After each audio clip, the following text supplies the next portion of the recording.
They said the truth won't survive beside the lies that maintain the decaying faces of displayed images. Hey everybody, what's up? This is Hold the Truth Hostage, where if the truth was so important, we wouldn't negotiate with lies and we would hold the truth hostage. Now this video, I'm gonna keep it a little more simple. But this video I'm gonna deal with what do you do after the divorce as a man. Now, if you've seen my previous video, you'll see that I've told you as a man that you have to accept that you chose to get married, that you placed yourself in that position to begin with. That marriage, in reality, when the laws are not fair or equal, you know what I mean, or fair towards a man, is basically set up for you to give up your rights and freedoms for the sake of validating that woman's position in as in being married, and validating that the government now has you. So what do you do after a marriage is a failure, you know, and let's say it's not due to you, you didn't slap her, you didn't hit her, you didn't beat her, there's no domestic violence, there's no cheating, there's nothing you've done negatively, it just ended because she chose to end it. You know, a lot of times I see a lot of videos where they talk about where, you know, like they said, over 80% of marriages, the divorce is filed by the woman. Now, because she already won upon having you married, her alimony, all those checks, even with the I forget that prenup, whatever it is. Now, what you gotta look at as a man is that you didn't do nothing wrong. You know, if you didn't do nothing wrong, what you have to look at is she signed up. She cashed in. She cashed in with the alimony, the money. Because a lot of times when you watch these women say they're getting a divorce, they never bring up what they did wrong or what they weren't doing. So you gotta look at it as she's cashed in, you know, because she's cashed in and she's collecting the money that comes with that marriage, you know, after it. So she's gonna have an alimony. But what you gotta look at is that she's also signed up, because, you know, I'll do a video on you know, feminism and how it's really, feminism is actually feeding on females volunteering to sacrifice themselves. You know, I'll do a video on that, you know, because marriage is basically a man sacrificing himself and his fate to the state in that woman's hand. And feminism is actually a woman sacrificing her femininity for you know, towards a false illusion of independence and power, when in reality it's being dependent on the state and actually casting aside having someone beside them for loneliness. So now here's the, you know, the big question. So what do you do as a man? Well, what you have to do is you have to first, you know, no dating, no more cohabitating, nothing. You have to regain your own. You have to regain trust of who you are. You see, marriage requires, with all the laws being as they are, it requires that you as a man abandon your self-interest and abandon the responsibility of taking care of yourself and the trust that it means to be a man and to take care of yourself and so on, as I stated on a video before.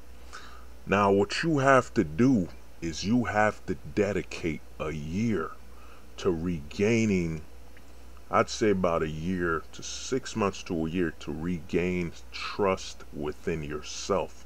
So what you have to do is separate yourself from that from the location. Like if you can't move out of that neighborhood, take a vacation. Go to a place by yourself.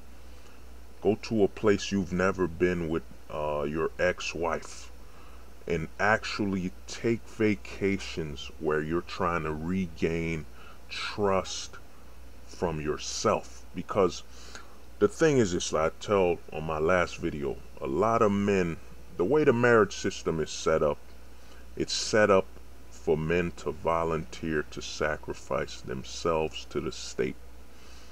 And what you have to understand is you betrayed yourself by placing her above who you are. As a man, you're no good to anyone, or a woman, marriage. You're no good if you are not priority. Because the biggest scam they try to place in the media is you're a provider. No, above being providing, you're a protector.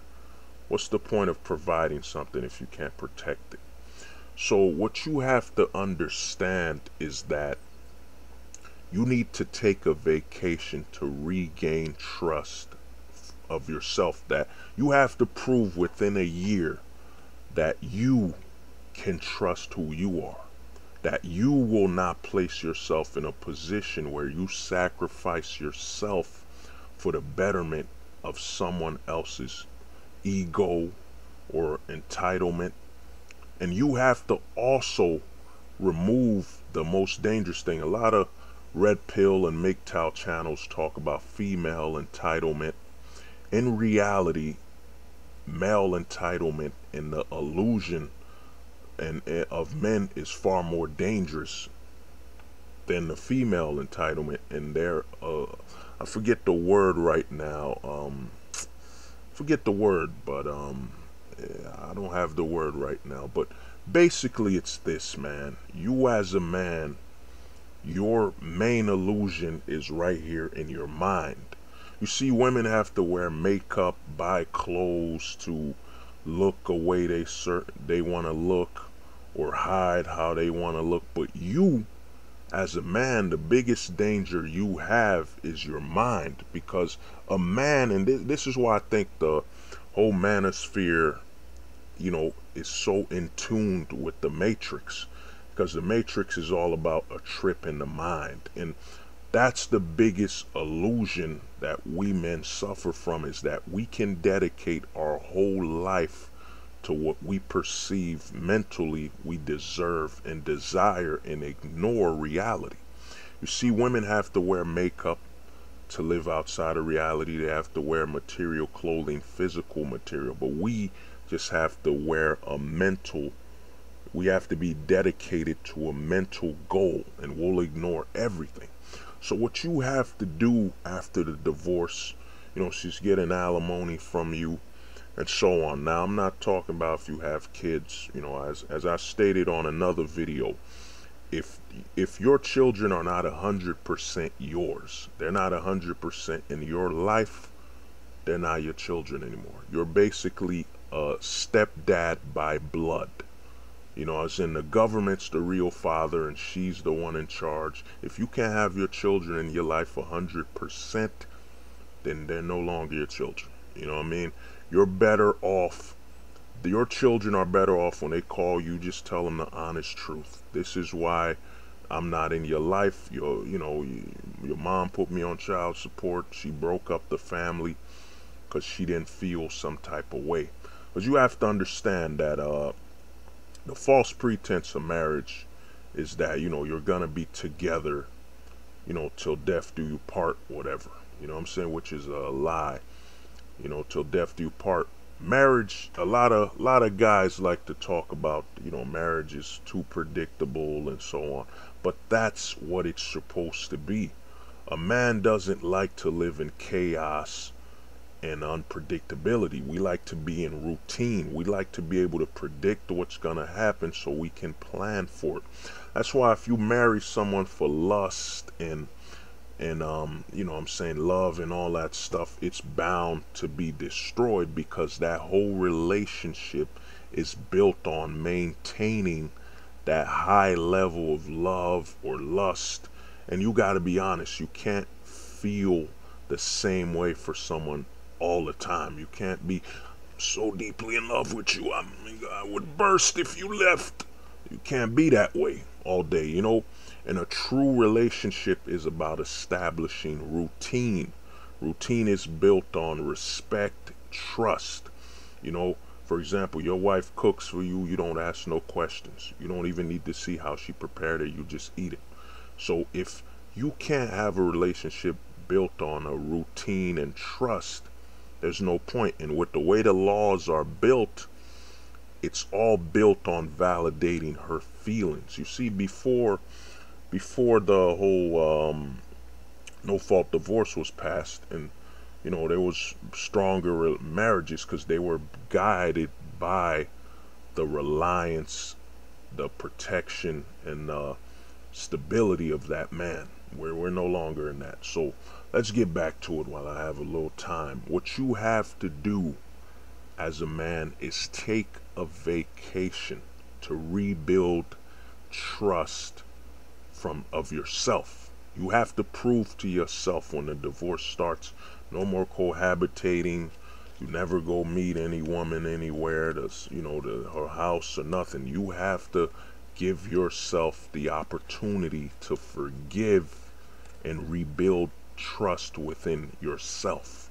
Because after you've abandoned, because like I stated on a video, a lot of the manosphere, red pill, MGTOW community like to talk about the divorce rate, you know, how women file 80%. But here's the honest truth. That divorce rate is not higher than the abandonment rate. Because before you get married, with the way the laws are, you have to abandon yourself, your best interest, and your own safety and your own future and your health. So before even though women file 80% of the divorce filements and so on, that does not come ahead of the fact that over all 100% of men that get married all abandon themselves. You know, they place, instead of placing themselves as coming first and as a priority, they place themselves as secondary to last. Because all marriages is you're equipping her with all the ability to destroy you based on her emotional status, rather than the stability and honesty and routine of that relationship. So what you have to do is you take a vacation. Don't let anyone know. Don't let your friends know. You have to prove that only you need to know. Subconsciously, you have to prove that you can trust yourself. You can be the priority again. Let's think about it. Before our balls dropped and we got all sexually active, our priority was ourselves. When you're like a little kid, 5 years old, 10 years old, you're focused on having fun, enjoying yourself, what you're doing, with your friends and so on. It's all based on you being a priority. But once your balls drop and you don't focus on yourself anymore. You know what I mean? So, and then you seek relationships and so on, and you ignore red flags and you ignore anything that would endanger yourself. So what you have to do is you take that vacation alone. No one should know you're going there. Not your best friend, not your mother, none of them. Because if any one of them supported that marriage for their own means, they did not put your risk and your health. You know what I'm saying? Because what a lot of MGTOW and red pill channels talk about is you shouldn't get married. What they really should ask is, what are you gonna do after the divorce? How will you handle the alimony and so on? They have to ask you those questions. So what you do is take a vacation and always take time where you've never been with her. Don't even share images of that location, nothing, no judgment. No one needs to know where you went or where you were except yourself. You need to rebuild trust within yourself that you'll never, ever place yourself last again. You'll always be first and the #1 priority. So that's what you have to do as a man, after the divorce. Take some time, I'd say about a year, to heal, to regain trust within yourself. Then come back, you know. And whatever you do, you never place yourself in that position again. You never move in. You never try to build any long-term relationships, any flings of that nature. The truth is, after you've gotten married, in all honesty, your focus, if you're really trying to get into another relationship or something like that, you need to go overseas. Put that effort into taking a flight, because that'll give you more time to think about what you're about to do. And when you date overseas, you understand, you keep it over there. You keep that relationship over there. Think about it. What if you can only go overseas every 3 months? That's 3 months of planning. You're gonna keep thinking about what can go wrong, what can go right. You're always gonna place yourself as priority. In all honesty, once you have a divorce, you don't do domestic relationships anymore. All right. They said the truth won't survive beside the lies that maintain the decaying faces of